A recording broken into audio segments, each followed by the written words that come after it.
भारतवर्ष के इतिहास में 1 जुलाई 2024 का दिन स्वर्णाक्षरों से अंकित हो गया। इस दिन देश में 3 नए आपराधिक कानून लागू हुए।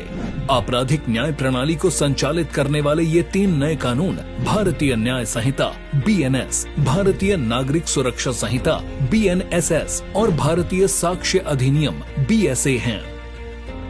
किसी भी स्वतंत्र देश में लागू कानून वहाँ की भौगोलिक परिस्थितियों, सामाजिक न्याय की आवश्यकताओं और वहाँ की संस्कृति के अनुरूप होने चाहिए। इससे पहले देश में लागू IPC, CRPC और भारतीय साक्ष्य अधिनियम अंग्रेजों द्वारा बनाया गया औपनिवेशिक कानून था, जो दंड देने की अवधारणा पर बनाया गया था और इनका मूल उद्देश्य औपनिवेशिक शासन को बनाए रखना, भारतीय संसाधनों पर नियंत्रण रखने के साथ लोगों में राजकाज के प्रति भय बनाए रखना था। वर्तमान 3 नए कानून दंड आधारित न होकर न्याय आधारित हैं। भारतीय न्याय संहिता में महिलाओं और बच्चों के विरुद्ध होने वाले अपराध को प्रारंभ में ही विधान किया गया है, जैसे किसी भी स्त्री को प्रलोभन देना, अपनी पहचान छुपाकर शादी का झांसा देकर यौन शोषण करना बलात्कार की श्रेणी में शामिल है और इनके विरुद्ध होने वाले दंड का विस्तार से वर्णन किया गया है, जो नए कानून की मंशा को परिलक्षित करता है। माननीय प्रधानमंत्री जी की अगुवाई में भारत के आपराधिक न्याय प्रणाली को इन 3 नए कानूनों के माध्यम से पूरी तरह से बदलने का प्रयास किया जा रहा है। नए कानूनों में कई अहम जरूरी बदलाव भी किए गए हैं, जैसे 124A राजद्रोह की धारा को समाप्त कर धारा 152 जोड़ी गई है, जो भारत की संप्रभुता, एकता और अखंडता को खतरे में डालने वाले कारणों से संबंधित है। इन 3 नए कानूनों को विवेचना में वैज्ञानिक और तकनीक के सभी पहलुओं को ध्यान में रखते हुए बनाया गया है। घटनास्थल की वीडियोग्राफी और फोरेंसिक जांच को अनिवार्य किया गया है। इसमें आतंक और आतंकवादी कृत्य को विस्तार से परिभाषित किया गया है। संगठित अपराधियों एवं माफियाओं को सजा दिलाने के उद्देश्य से विटनेस प्रोटेक्शन स्कीम लागू की गई है। मॉब लिंचिंग में शामिल लोगों के लिए मृत्यु दंड तक का प्रावधान किया गया है। नए कानूनों में सामुदायिक सेवा के दंड को जोड़ा गया है, जिसमें क्षुद्र अपराधों के लिए सामुदायिक सेवा के दंड की व्यवस्था की गई है। उत्तर प्रदेश पुलिस प्रशिक्षण निदेशालय द्वारा उत्तर प्रदेश पुलिस को इन 3 नए कानूनों से जनमानस को सुरक्षा एवं न्याय प्रदान करने के लिए प्रशिक्षण प्रदान किया गया। ये नए कानून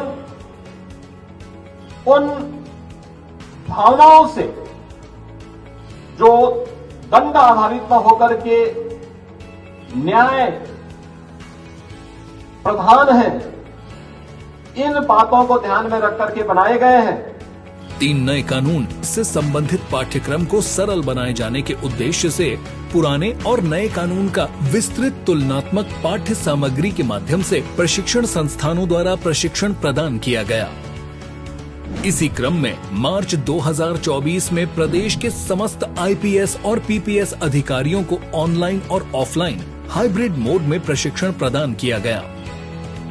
नवनियुक्त 8,641 उप निरीक्षक नागरिक पुलिस को 2 सप्ताह की अवधि का प्रशिक्षण अलग से कराया जा चुका है। नए कानूनों का प्रशिक्षण प्रदान करने के लिए 600 से अधिक मास्टर ट्रेनर तैयार किए गए, जिसमें अभियोजन अधिकारी, निरीक्षक और उप निरीक्षक शिक्षक शामिल हैं। भारत सरकार की तरफ से वहाँ भी हमारे अधिकारी जाके पहले मास्टर ट्रेनर्स हम लोगों ने ट्रेन कराया। उन लोगों ने आके कालांतर में चीज़ों को ट्रेन किया। यहाँ पे जो विधि विशेषज्ञ हैं, सब्जेक्ट मैटर के जो एक्सपर्ट्स हैं, उन्होंने इसी मुख्यालय में सभी अधिकारियों को ट्रेनिंग दी। मिशन कर्मयोगी के अंतर्गत प्रचलित आई गॉट पोर्टल पर उपलब्ध प्रशिक्षण सामग्री से भी प्रशिक्षित किया जा चुका है। 3 नए कानून से संबंधित सरल और प्रभावी ढंग से हिंदी में लगभग 10-10 मिनट के 29 वीडियो तैयार किए गए। ये वीडियोस तथा समस्त प्रशिक्षण सामग्री उत्तर प्रदेश पुलिस प्रशिक्षण पोर्टल पर अपलोड किए गए हैं। सभी जनपद के समस्त थानों, पुलिस अधिकारियों के कार्यालयों और जनपदीय न्यायालयों के साथ अन्य प्रमुख स्थानों पर नए कानून विषयक पैम्फलेट चस्पा किए गए।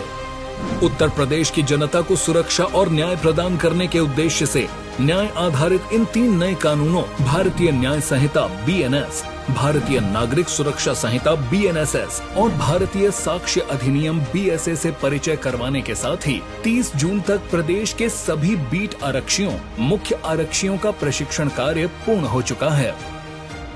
प्रदेश के मुख्यमंत्री माननीय योगी आदित्यनाथ जी के नेतृत्व में उत्तर प्रदेश पुलिस प्रशिक्षण निदेशालय प्रदेश के समस्त पुलिस जनों को विश्व स्तरीय और आधुनिक प्रशिक्षण देने के लिए सदैव कृत संकल्पित है।